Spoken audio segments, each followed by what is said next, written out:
Now it's time to get into the carriage so that I can get that cover off and do a little bit of deep cleaning and lubricating in places we can't normally get to. You just saw Jack remove one important screw. All right, now let me point out again, when you're working on your own machine, screw here, obviously, for this flipper assembly. Screw here we're not sure about, but it looks like it holds this plate on. Same thing on the other side. And then we've got these different from all the rest of the screws in that they're dome-headed, and these are flat-headed. That one's flat. So we'll loosen them a little bit, And what you see is that the cover, are they see indeed the ones holding the cover on? see it move when I move the cover? Mm-hmm. That's what we look for, and that's what we find without taking the screws out, just by loosening them, because so many people have written to say, I took too many screws out while I was... And sometimes it's a real problem to get it back together right. There are always times you need to take pretty much everything apart, but if this isn't one of them, why put yourself through the stress? And the thing to always be careful of is take the cover off with the machine right side up. You can see springs in here that if one of them was loose, it would fly if it was upside down, like we had it to take the screws out. The area I'm pointing to is the area that's very, very stiff. And looking at it, I can see yellow grease. That explains it right there. That's it. This is really not at all bad for its age. But I'm going to clean off that hardened grease. It's no longer even greasy feeling. It feels like sand. So obviously it's not lubricating anything. We'll clean it off and replace it with fresh lubricant that will lubricate something. If you remember, that's the one that was frozen that Jack's moving for me. And he's purposely wiggling it so as to wiggle and release old crud that we can clean out more of and work new lube into the works. And it's really, really improving. If it's necessary, you can pull this spring clip screw off, but I think I'm going to be all right. That seems to be working just right. And you can see where it's making a mark. Let me get my indicator. You can see where it's making a shiny spot where the LPS has cleaned away the crud and is getting into the metal. At this point, that's working to and fro very smoothly, but Jack noticed something that he's going to point out to you. All right. Here's where the little tang is supposed to fit into the slot. And if you'll notice, this comes past its spot. And Catherine mentioned I was wiggling it. One of the reasons was to get the LPS worked in there, but to see what was going on. Now, center position is fine.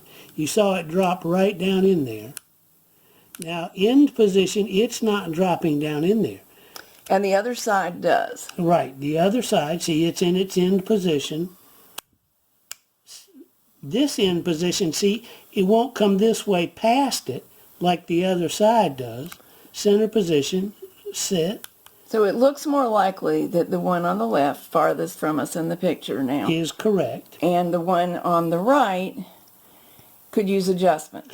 But look at the space here underneath this screw head that we're not seeing here. So that means this slide base is positioned differently on this side, which we think is right, and that Are it you is... trying to tell me that in 60 years of use, it slid out of position by a 64th of an inch? You know, that's what adjustment is all about.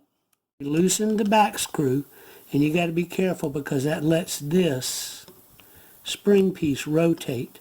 So you got to keep it lined up.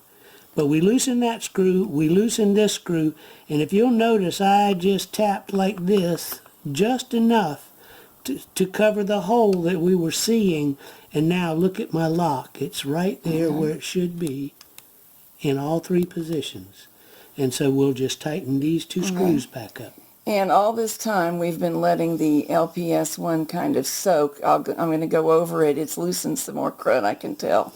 And I said earlier, into the metal, I'm saying that the longer this lubricant stays, the more it'll soak in and remove some of the staining, but coat the metal so that it moves Right. smoothly. That's why you see the shiny spot.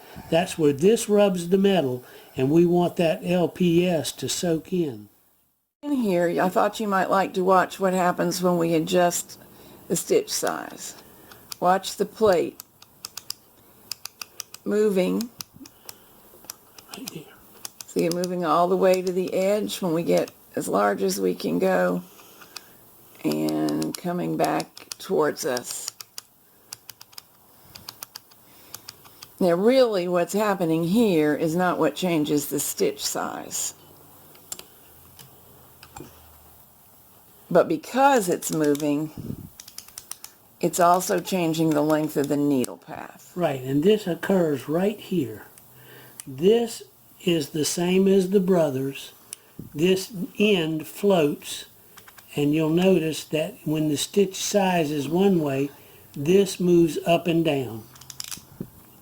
Now we'll go the other way, and notice the end of this actuator arm gets closer to that bar in The the shorter the distance the knitting needle travels, back. Right. the smaller the stitch. Here's your distance right here. As the path gets longer, it pulls back more yarn. Simple. Right. This is the longest the path will be. And now I'll go the other way, and you can physically see it almost straightens out. So from a curved path to a straight path is all the distance you get to change the size of your stitch. Actually dropped this knob off accidentally, but Jack just checked me.